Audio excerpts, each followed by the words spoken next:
Chris Watts. I'm doing my communication speech for Brenda Armentrout, and welcome to Broomfield, Colorado. I want everybody to just come home. Like wherever they're at, come home. You get bored of the everyday routine, and you get distractions such as work, hobbies, relationships, no matter how harmless, even at the job.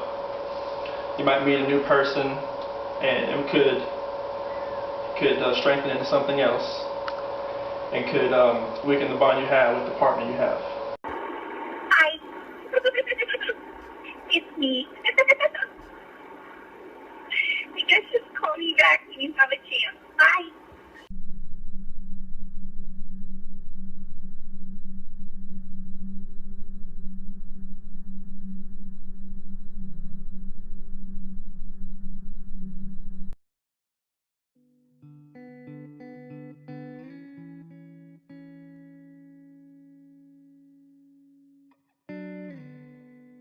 I mean, right now I don't even want to just like throw anything out there. Like, I hope that she's somewhere safe right now and with the kids.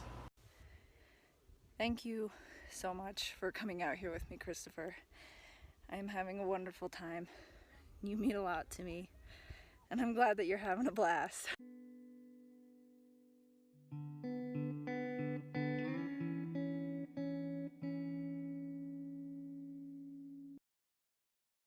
We introduced ourselves in the lobby earlier, so we're just going to do that again real quick. My name's Kevin Kovac. I'm with the Colorado Bureau of Investigation, and we're assisting the Frederick Police Department with this case involving Chris Watts.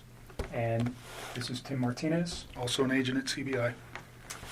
Sir, if you just introduce yourself. Dwayne Kessinger. I'm Nicole's father. And Nicole, can you just introduce yourself for the recording? Nichol Kessinger. Do you need all the other stuff? Yes, please. Phone number 720-656-9605.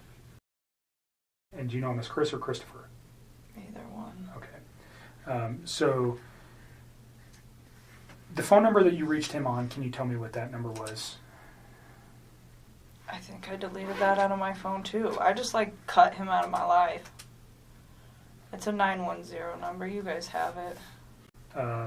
Getting to know Chris, how you guys met, where you met, all those things. Let's just run. And I'm not going to ask you specific questions unless I think it's necessary. I'll let you just tell me your story. I think it's a little bit easier that way. So I just want to know how you met him, where you met him, how long you guys were dating, and those kind of things initially. Okay. I think I met him sometime in June, probably early June. It might have been May.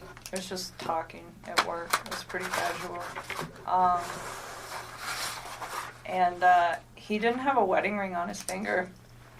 And every time I talked to him, he didn't tell me that he was in a relationship. He didn't even mention his kids right away either. And then one day he told me that he had 2 kids. I was like, that's pretty cool. And started telling me about his kids. That sounded like a sarcastic comment. No, I thought it was kind of cute. I was like, oh, he's a dad. It was like right around Father's Day too. So whenever that is in June. Okay. Yeah. So I'm not good with holidays. He told me he had kids, and then it was Father's Day shortly after Okay. that. So that's what I do know. And I was like, I thought it was cute. And then he's telling me about him. He's pretty excited about him. And then he mentioned that he did have a significant other. And then he told me that those 2 were in the process of a separation. Did he mention the children's name or his significant other's name? I didn't know his significant other's name for a while. First of all, where do you work? I work at Anadarko Petroleum Corporation. I'm contracted to Anadarko Petroleum Corporation. Okay, and you work out of an office setting where? In Platteville, Colorado. Okay. And Chris also works out of that location, per Yes. se? Yes. He's in the field, but he comes into the office with his team. So you work, what is your job responsibility? I do health, safety, and environment. Okay. So you work in the office and you take care of health safety for, Anadarko is an oil and gas company, right? Yes. So you're doing health safety in the office and Chris works in the field Yes. as a What kind of job does he do? He's an operator, so I don't know like all of his daily duties, but he's a field operator, so he works with like the oil wells. So he goes out and does work on those, whatever Yes. that work might be. But he comes into the office frequent. In the mornings, his team meets in the mornings. They're not all in there every day. Some days, some of them are in there. Some days, other ones are in there. But in the mornings, typically, from like 6:15 to probably 7, somewhere around there. And is that where you met Chris? Yes. Okay. So can you just take us through kind of a little bit of the early part of how he courted you or you courted him? I don't know which one happened. How you guys got to know each other? I guess we just started talking. He actually, so part of my job is to manage the gas monitors that we have. So Anadarko requires all of their field personnel to carry like gas monitor sensors for toxic gases, and it's my job to control the inventory, any issues, anything like that. And we were having some pretty serious like equipment issues, and we had numerous amounts of people coming in my office one day, and he happened to be one of them. And I'd seen him before, like they meet in the lunchroom, and that's where I go put my lunch in the fridge. So I'd seen him, but I didn't ever like talk to him.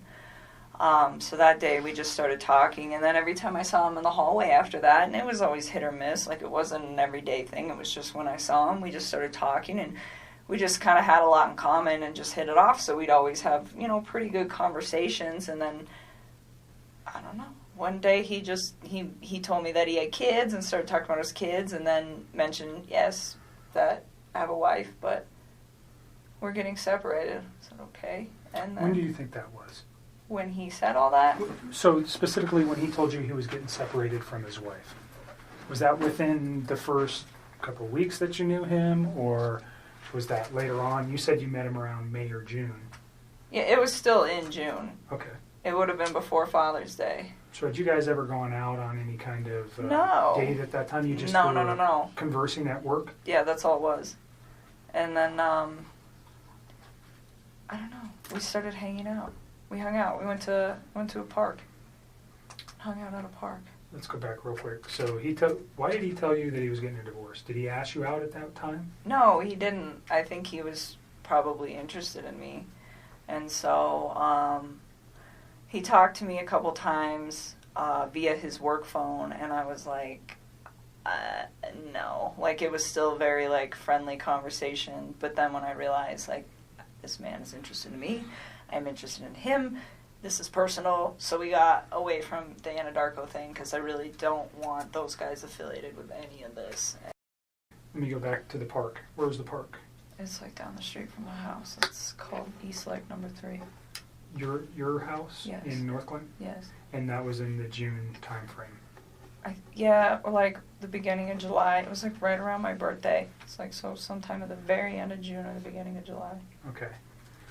And that's the first meeting you had outside of work? Yeah. Basic conversation for a first date? I mean, we kept it pretty simple, I guess, I don't even remember everything we talked about. We Sure. were there for a few hours. Is he talking about his family during any of these meetings? Those are the kind of, I understand, whatever you guys were talking about, relationship, your life, your interests, those things, that we don't need to know that. What I'm interested in is knowing is when he brings up his children, when he brings up his wife, when he brings up financial information, when he brings up his home, when he brings up anything that may have been, and it's been a few days, so you've had a chance to reflect on some articles that you may have read, and unfortunately, that you're in a situation where somebody has been murdered. And that information, when you look backwards in your memory with the conversations with Chris, anything that he might have said that would be relative to that, and I'm not just, even if one day he was mad and he said, I want to do this or do that, anything like that, if he ever made any kind of statements that you were like, whoa, that was weird, or why would he say that, or why did he mention that? Do you understand what I'm No, looking I for? completely understand. I just feel like some of this happened so long ago that I can't tell you like the exact words of the exact conversation at the exact time and place, because it's like we had a lot of conversations. I mean, we talked every single day. So it's like I'm trying to help you guys with the stuff, like the stuff that's more current. I can give you guys a lot more like detail and exact times. But when you're asking me about something that happened 6 weeks ago and exactly what was said, it's like, I mean, I'm sure I can give you a general idea, but to be honest with you, like to pinpoint exact words, it's not going to happen. I'm not.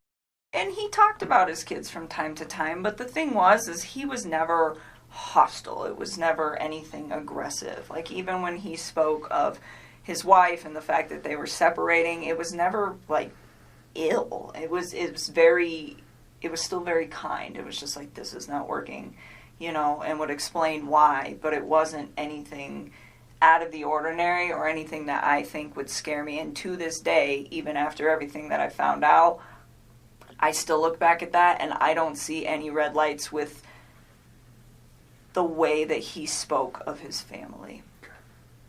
Can you just describe his overall demeanor over the 8, 10, 12 weeks that you guys knew each other? It wasn't that long. It was like 6 weeks that we were hanging out. Well, I guess we knew each other longer. Okay, but you met him in the office, and just his overall persona, who was he aggressive? Was he mellow? Was he calm? Was he outspoken? Who was Chris? I think he's an introvert. I would consider him to be like a pretty, I don't want to say he's a very reserved individual. I think he's probably more reserved around other people. I think he emphasized to me that one of the reasons that he really enjoyed talking to me is because if he felt like he could get out of his shell.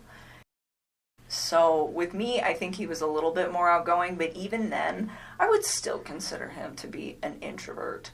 I mean, not on the extreme end. If an introvert went to like 1 to 10, I'd put him at like a 4 or a 5. So on the lighter side of introversion. Pretty even-keeled. Yes, like really relaxed, like all the time. He was never really like worked up about anything, just mellow, chilled, easygoing guy. Very much. Okay. That actually kind of drew me to him, was the fact that he was like very open with communicating with me if there were any like differences on how we saw things, or just like open-minded about things. It was actually, I personally thought it was kind of unique, because usually most of the men that I've ever met are typically very closed off, and I didn't get that from him. And I guess he was always willing to like learn new stuff, and vice versa. Like I like to travel a lot, and it's not something that he's done a lot, but he seemed like really interested in what I had to share with him, and vice versa. So even if it wasn't something that we originally had in common together, it was just like, hey, I respect what you have to say, and vice versa. I told Mark yesterday, he asked me if I went over there, and I told him about one time that I went over to that house. I've been to that house twice, but it was very, very brief, and it was not like an extended stay. I did not feel comfortable there, or like I just didn't want to be there. It's not my life. Like that is somebody else's life and somebody else's existence, and I respect that. That's their space. And so I used to tell him, well, come to my house, because this is our space. This is my space. His family was not his. Did you meet his children? Nope. I didn't want June to. and July? And he didn't ask me to. Okay. I mean, not that I didn't want to ever. It was just not now. It's like you're not finalized with your separation, and not only that, we've barely been dating. Like, you can't introduce kids to somebody new in a situation like that. That's something that takes time. I mean, would I have liked to have met them? Of course. That would have been a great honor for me to have somebody introduce their children into my life, but not then. It was something that it was like, okay, well, let's see where we're at in 6 months. Let's see where we're at in a year. And if we're still doing this, and you and me are still, happy with where we're at, and you think that this is something that is going to be long-term and is worth bringing your children into the picture, then yes, I would love to meet them. But it's like, not right now. You are still in this situation where you're not even completely out of it, and I'm getting in it, and that's not fair for them. And that was kind of the policy that I had with him, it was just like, yes, but not yet. Okay. Did it look like anybody else lived at that house at that time? time? Oh, definitely. Okay. I mean, so is that what freaked you out? I mean, he told me that he was living in the basement, and he said, we're separated, but we're not divorced, and we're going to get ready to sell the house. And that was the impression that I was under. And I was under the impression that they were taking everything pretty slow with this, with like getting ready to sell the house. I mean, those are big things.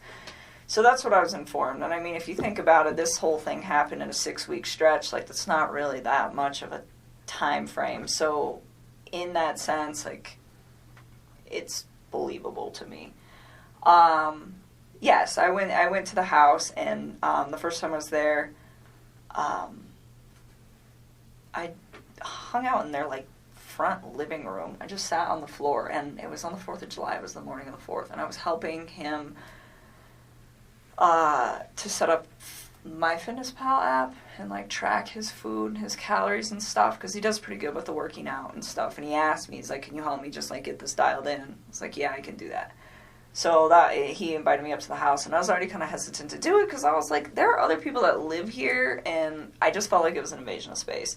And so I went up there, and we just stayed in that front room, and I helped him out with that, and got him all set up with that. And then, he asked me if I wanted lunch, and he grilled chicken and carrots. And then that's all he had. And I was like, okay, so we ate, and then I left. But we had went out, and we stopped there just real quick on the way back. And we were there not very long, but that time I saw a picture of his wife and one of his kids. And I remember thinking to myself, like, wow, she's so beautiful. I really want to help you guys. I do. I feel like this whole thing is just going to be crazy regardless of whether I give you my phone or not. I mean, that's kind of how I look at it. I'm asking to look at your phone for the purposes we previously discussed, for the text messages and your phone log, and unfortunately the photos that are attached therein too. And we'll write that specifically down here. Understand that I don't want anybody to get some of those texts. Like, they have nothing to do with this case, and they're just like... Between you and Chris? Yes, they're just... So just tell me what you're... They're just kind of raunchy. Okay, like, I don't need anybody... Everybody's an adult. Posted, like, we're not going to somewhere. Post it. I don't want the newspapers to get that. That's all I want. Well, I just realized that he was lying to me, and I was like, well, if you can lie to me about this, what else are you lying to me about? And it made me realize that maybe his wife was in danger at that point, and it was day 2, too, and she still wasn't home. What did that cause you to do with your phone, though? Oh, what? When I deleted those? I was just kind of grossed out by him, to be honest with you. I was just like, I don't know what's going on right now, but you just lied to me, and I don't want to see this come over my phone anymore. So I removed it. So you already said, but you removed text messages? I deleted all of his stuff because he lied to me. I mean, that's what it was. It was the hurt that made me delete it, and then it was the lie that made me start questioning everything else he'd been telling me for the last few days. And that's when you decided to come forward? Yes. Okay. So just for context, yes. When people delete stuff off phones, usually we go, No. It wasn't malicious at all. It wasn't malicious at all. He lied to me. It just hurt. Like, I had never felt like he'd ever lied to me before. And it was a big lie. I mean, telling somebody that you're in the midst of a divorce and then you have a wife that has a 15-week-old baby on the way is a huge, huge thing. And I was very taken back, and it was hurt. And so at that point, I deleted it. I had a few more quick things to say to him, and then I just got rid of him. That's literally what I did. I just cut him out of my life. It would have honestly been like a bad breakup kind of thing. Like, if none of this other stuff would have happened, that's what it would have been. That would have been the end of it. Hi. It's me. I miss your face. I was just calling to say hi. Call me back. Bye. I am so out of breath. Please bring it back. That's it. I can take that mic off you.